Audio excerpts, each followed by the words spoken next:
Assalamualaikum warahmatullahi ta'ala wabarakatuh. Nama saya Muhammad Irfan Nazhan bin Azlan, nombor matrik 088058. Baik, kumpulan kami akan membentangkan video berkaitan hadis Hasan li ghairihi dengan hadis Hasan li zatihi. Tanpa melengahkan masa lagi, saya akan membentangkan berkaitan hadis Hasan li ghairihi, manakala kawan saya pula Izzat akan membentangkan berkaitan hadis Hasan li zatihi. Okey. Pertama sekali, maksud hadis Hasan li ghairihi dari segi bahasa. Perkataan Hasan bermaksud baik, manakala li ghairihi bermaksud kerana selain daripadanya. Jadi, secara bahasa, hadis Hasan li ghairihi bermaksud hadis yang menjadi baik kerana adanya sokongan daripada riwayat lain. Seterusnya, dari segi istilah pula, hadis Hasan li ghairihi ialah hadis yang asalnya dhaif ringan, tetapi naik taraf menjadi hasan kerana mempunyai sanad atau riwayat lain yang menyokong hadis tersebut.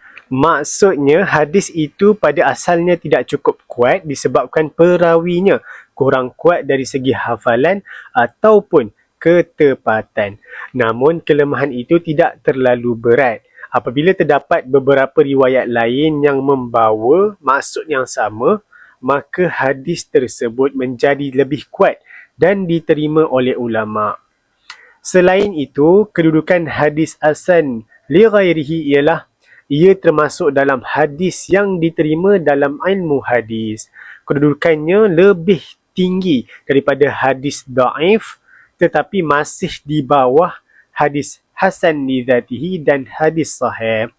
Dari sudut hukum pula, Dari sudut hukum pula, hadis Hasan li ghairihi boleh dijadikan hujah dan boleh diamalkan, terutamanya dalam perkara ibadah, nasihat dan kelebihan amalan. Hal ini kerana hadis tersebut telah disokong oleh beberapa ayat lain, beberapa riwayat lain. Seterusnya ialah martabat hadis Hasan li ghairihi.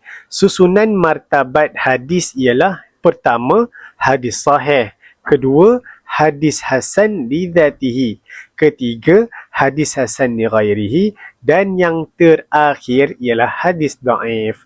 Contoh mudah untuk kita memahami hadis ini ialah seperti seorang saksi yang kurang kuat ingatannya. Jika hanya seorang sahaja memberi keterangan, mungkin kenyataannya diragui. Tetapi apabila ramai saksi lain menyokong perkara yang sama, maka kenyataan itu menjadi lebih dipercayai. Kesimpulannya, hadis Hasan li ghairihi ialah hadis dhaif, keringan yang menjadi kuat kerana sokongan sanad atau riwayat lain. Dan hadis ini boleh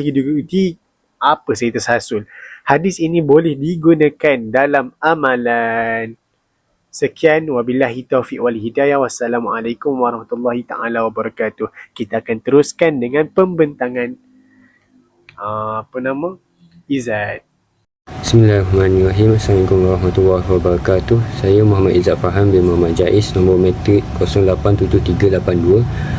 Saya akan membentangkan tentang hadis Hasan li zatihi. Apakah maksud hadis Hasan li zatihi dari segi bahasa?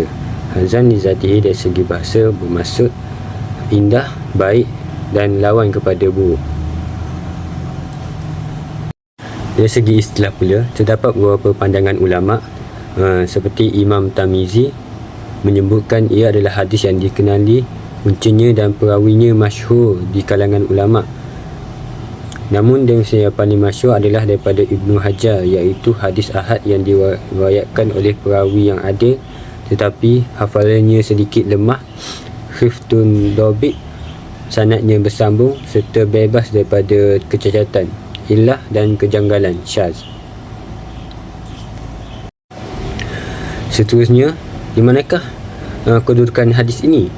Kedudukannya, ia berada di bawah hadis sahih sedikit dari segi kekuatan kerana faktor hafalan perawi yang tidak sekuat perawi hadis sahih.